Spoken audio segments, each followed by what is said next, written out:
आज डिस्कस करेंगे आप टेंशन इन रोड। रोड क्या रहता है, टेंशन कैसे आइडेंटिफाई करते हो बेटा। देखो यार मेरे पास रोड है, ठीक है, तो रोड का मास जो है, मास है कैपिटल एम, इसका कितना है कैपिटल है, ठीक है। इसके जो लेंथ है रोड की वो है क्लियर कि एक एल लेंथ की रोड के मास है, मैं इसे फोर्स लग रहा है एच, ठीक है। इसके अंदर हम टेंशन इस मिडल पार्ट में ये दो पार्ट कर लेंगे इस बिल्कुल मिडल से, इसकी जो डिस्टेंस है x है, क्लियर ओके। इसमें जो फोर्स है वो F बड़ी स्मॉल एक्सप्रेशन से इधर जाएगी, ठीक है, स्मॉल है। तो इसको अलग से मैं बनाऊं इस इसका, इसकी जो टेंशन लगेगी वो इधर लगेगी, ठीक है। फोर्स इधर, टेंशन इसकी वजह से इधर ये बॉक्स है, इसकी टेंशन इधर, फोर्स इधर, ठीक है। ये इसकी x में, इसका मास मान लेंगे कैपिटल, कंप्लीट का तो है कैपिटल, स्मॉल मान लिया छोटे से पार्ट का, इसकी लेंथ बड़ी वाली क्या है, छोटी है x, समझ में आ गया। तो जो फोर्स लगेगा अपने पास वो किस तरह पर लगेगा, F minus T equal to M into A, ये लगेगा। ये बॉडी अपने पास जो एक्सलेट कर रही है इसको ले इसे मेजर कर रही है, okay. F minus T equal to M, ये लगेगा अपने पास, ठीक है। अब इसमें बताइए मुझे, ये हो गया T को उस साइड ले जाएगा, T को उस साइड M की तरफ, इधर से अगर T F minus M equal to T, ठीक है। अब इसको कैसे लिख सकता हूँ, T equal to F minus M, clear. तो आपका जो एक्सेलरेशन है ये किसके बराबर होता है, ये वाला जो एक्सेलरेशन है वो किस बराबर होगा, acceleration equal to force upon में मास, ये होता है total rest value F equal to minus M into F by M, acceleration की वैल्यू करते इसके अंदर, ठीक है। या तो कोई दिक्कत है तो भाई या तो समझ आ गया आपके पास, ठीक है। अब ये बताइए L लेंथ के अंदर अपना मास है, ठीक है। यूनिट के लिए यूनिट लेंथ में मास m by l, क्लियर हो गया। तो अपना जो x है, x लेंथ है ये, इसके लिए कितना हो जाएगा मास, x के लिए कितना हो जाएगा m अपॉन l इनटू, समझ कैसे लिखा है, टोटल लेंथ किलो मास है m, एक के लिए निकालेंगे तो उससे डिवाइड x से, x लेंथ कितना होगा m मल्टीप्लाई x, ये था ना भाई, समझ आ गया। या तो कोई दिक्कत, ये निकाल लिया हमने x लेंथ के अंदर उसका मास की वैल्यू निकाल ली हमें, ठीक है। अब जो अपने पास है वैल्यू, ठीक है, तो इसके m मास के अंदर लेंथ कितनी है, ये वाली है, इसके लेंथ कितनी है, ये है। तो पुट करो इसकी वैल्यू कितनी हो गई, F minus M into L X into M, नहीं है कितना फोर्स, ये इससे ये नहीं चला पाऊंगा, ठीक है। तो क्या बच गया, ये T इक्वल टू F, क्या हुआ ये F बाहर आ गया और X बाहर गया, ठीक है, बच गया। और बस T की जो वैल्यू आ गई, क्या है, T equal to F minus 1 by X, ये आपका टेंशन होगा एक रोड का, ठीक है। टेंशन प्रोड्यूस होगा एक रोड के अंदर, वो क्या होगा, उससे जो फोर्स आता है वो इतने डिस्टेंस के अंदर उसको लगा एप्लीकेबल वो उसकी लेंथ या नीड होगी किसी भी टेंशन को निकालने के लिए एक रोड के अंदर, उसके लिए ये नीड होगी, ठीक है। टेंशन कितनी है, रोड, ठीक है। अगर एक और बॉडी है, ये बॉडी रखी हुई है आपस में इस प्रकार से, ठीक है। इसका मास m1 है, इसका m2 है, इसका m, ठीक है। इनके अंदर जो लगेगी हमारे पास इस फोर्स उसकी बात करेंगे, ठीक है। ये m1 है, इसका जो इसके लिए हम क्या करते हैं टेंशन लगाते हैं, इसकी टेंशन इधर, इसकी टेंशन इधर, इसकी टेंशन का सेम मान लेते हैं T1, ठीक है। इसकी टेंशन ऊपर, इसकी वाली नीचे की तरफ, इसकी टेंशन वाली T2, इसकी वाली टेंशन ये हमारी टेंशन हो जाएगी इसके अंदर, ठीक है। अब प्रत्येक बॉडी का फ्री बॉडी डायग्राम बनाइए, M1 का फ्री बॉडी डायग्राम बनाइए। M1 में अंदर जो होगी अपने पास फोर्स लगेगा M1, ठीक है। G ऊपर की तरफ लगेगा टेंशन T। मैं बॉडी बना लिया मैंने, ठीक है। तो इसका बना लिया तो मैं क्या लिखूं बेटा, ये ऑल बॉडी कंडीशन क्या है यार, इसके अंदर कंडीशंस बना लो। कंडीशन है all body equilibrium position, all equilibrium में क्या होता है बेटा, नेट फोर्स क्या होगा G, नेट फोर्स क्या होगा आपका, नेट फोर्स होगा G, ठीक है। जो ऐसे इसको क्या लिखते देखो यहां सुना क्या है राउंड इधर है अपने पास, ठीक है। इसको T1 - mg इक्वल टू 0, ठीक है, ठीक है। T1 इक्वल टू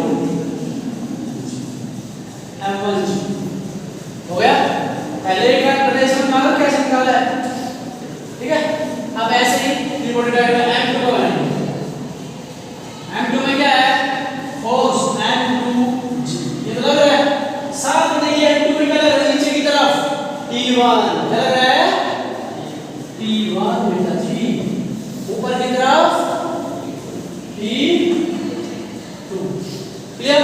तो इसका क्या हो जाएगा, ऊपर वाला पहले लिखते हैं T2 माइनस बताइए T1 plus M1, M1 M2 है, M2 है M2g, क्लियर हो गया।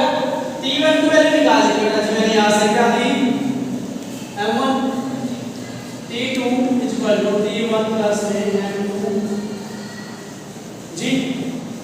T1 की वैल्यू यहां से लीजिए M1g प्लस M2g, तो क्या हो गया M1 प्लस M2g, क्लियर। क्या हो गया T2 की वैल्यू, टेंशन आ गई, इसमें हम टेंशन निकालना रहता है ना, टेंशन आ गई T2। अब बॉडी 3 के अंदर है, बॉडी 3 के अंदर रहती है इसी तरफ M3g टेंशन T2, और ऊपर की तरफ T3, इसमें कीजिए इधर T3 is equal to minus T2 plus M3g equal to 0, equal to 0 की कंडीशन क्या है, net force 0, T3 is equal to T2 special, ठीक है, T2 प्लस M3, T2 की वैल्यू बताइए M1 प्लस M2 M3, ठीक है। क्या होगा ये M1 plus M1 plus M2, T2 की वैल्यू पुट कर दिया बेटा जी, ये इसकी इन तीनों को ऐड कर देंगे M1 plus M2 3g, tension निकाल सकते हो आप। कोई बॉडी हैंगिंग है तो उसमें नेट फोर्स क्या मानेंगे 0, उस केस में T1 T2 T3 कैसे बनाएंगे, फ्री बॉडी डायग्राम को कैसे बनाएंगे, कौन कौन से फोर्स कैसे एक्ट होंगे, ये सारे हम इसमें बनाएंगे, ठीक है। जब हम क्वेश्चन सॉल्व करेंगे उसका आपको पता होना चाहिए कौन सा फोर्स किस तरह से आप समझ में आ पाएगा, तो या इसके न्यूमेरिकल मिशन की सोल्व आउट कर सकते हैं, ठीक है। अब आगे चलते हैं, ठीक है। अब बॉडी एक्सटेंडेड वर्टिकली अपवर्ड, इससे पहले वाले में क्या था, आपकी बॉडी हैंगिंग थी, उसमें नेट एक्सटेंशन क्या था 0 था। इस केस में ऐसा नहीं है, आपकी बॉडी कलर है वर्टिकली अपवर्ड भी एक्सटेंडेड विद एक्सटेंशन, क्लियर। अब इसका फ्री बॉडी डायग्राम बनाएं, अब वन का फ्री बॉडी डायग्राम, उससे पहले क्या है स्ट्रिंग से बनी हुई है, तो ही प्रोड्यूस टैंक्स, क्या प्रोड्यूस करेंगी सेम स्ट्रिंग सेम टैंक्स, इसकी टेंशन इधर T1, इसकी टेंशन इधर T1, इसकी टेंशन इधर T2, इसकी टेंशन इधर T2, इसकी टेंशन इधर T2, हो गया। अब इसका फिर बॉडी डायग्राम नहीं है M1 का, तो M1 डाउनवर्ड फोर्स लगेगा M1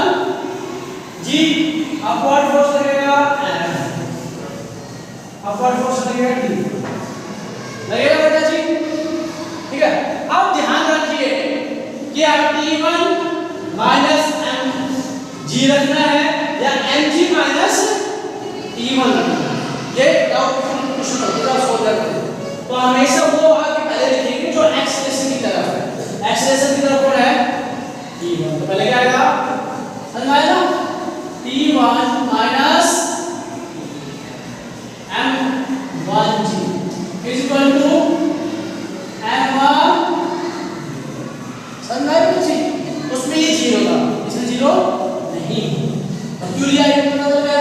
बॉडी एक्शन ऊपर डाउनवर्ड करेगी तो ध्यान रखना, यदि ये डाउनवर्ड करेगी डाउनवर्ड आप लिखोगे M1 T1 minus downward case. इस केस में ये समझ आ गया ना? अपर अब ये वाली क्या है? बट खाली अपर है। इस केस में याद रखना, ठीक है?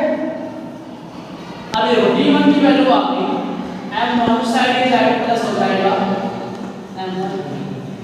D1 is equal to A plus G equal to T1 की वैल्यू हो गई कि नहीं हो गई बताइए मुझे, ठीक है? अब चलेंगे हम आगे, ठीक है भाई? अब चलो आगे, इसमें M2 बॉडी का फ्री बॉडी डायग्राम बनाइए भाई। M2 G tension T1 downward है, इसकी टेंशन क्या चीज? अब ऐसा इसकी टेंशन ऊपर की। तो बताइए T2 माइनस T1 mg करूंगा या M1 mg2 ये माइनस करेंगे। किससे माइनस करेंगे? T2 में सुनिए अपवर्ड फोर्स आ रहा है, एक्सेलरेशन ऊपर की तरफ हो रहा है, तो वी राइट T2 माइनस बताइए T1 plus M2G equal to M2A समझा रहे हैं? हाँ भाई समझा रहे हैं? तो T2 वैल्यू निकाल दिया ऐसे, तो T1 plus M2G plus M2A। अब इसमें से कॉमन निकालो, इसमें निकालो sir. T1 is equal to M2 is equal to A plus G, ये होगा। T1 की वैल्यू लीजिए पहले, यहाँ से क्या होगा? T1 की value M1 A plus G plus M2 A plus G, clear? A plus G को बनाया तो हमारी वाली से M1 plus M equal to A plus, ये आ गया आंसर। या वे T2। अब फाइनल 3 बॉडी बची है। ऐसे 3 4 5 कितनी भी हो सकती है, अपनी बात समझ लेंगे। 3 बॉडी लिए, हर बॉडी का डायग्राम नीचे की तरफ M3G टेंशन T2, ऊपर की तरफ टेंशन T3, क्लियर?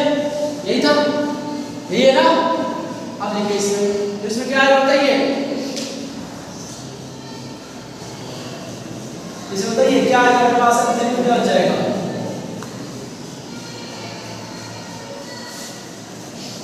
तो पास है क्या बच जाएगा? T3 इज इक्वल टू क्या होगा बताइए? Minus T2 plus M3G is equal to M3A, यही है वही चीज है। M3 क्या हो जाएगी? T2 plus M3G plus M3। इस केस में ध्यान रखिए F और T3 से F और T3 क्या है? कंडीशन याद रखना,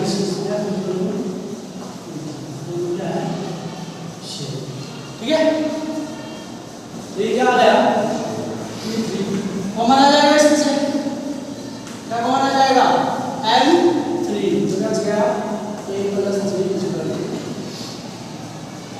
क्लियर? तो क्या आ गया?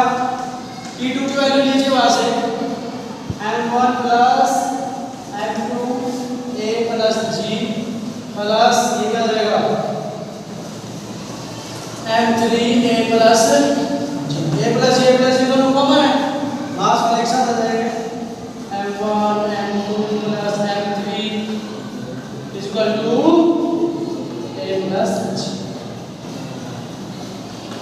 मतलब टेंशन जो आपका इक्वल होगा, देखिए टेंशन इक्वल होगा मास, हमें पता है फोर्स होता है, टेंशन एक प्रकार का क्या फोर्स है, और फोर्स क्या होता है मास इनटू एक्सीलरेशन।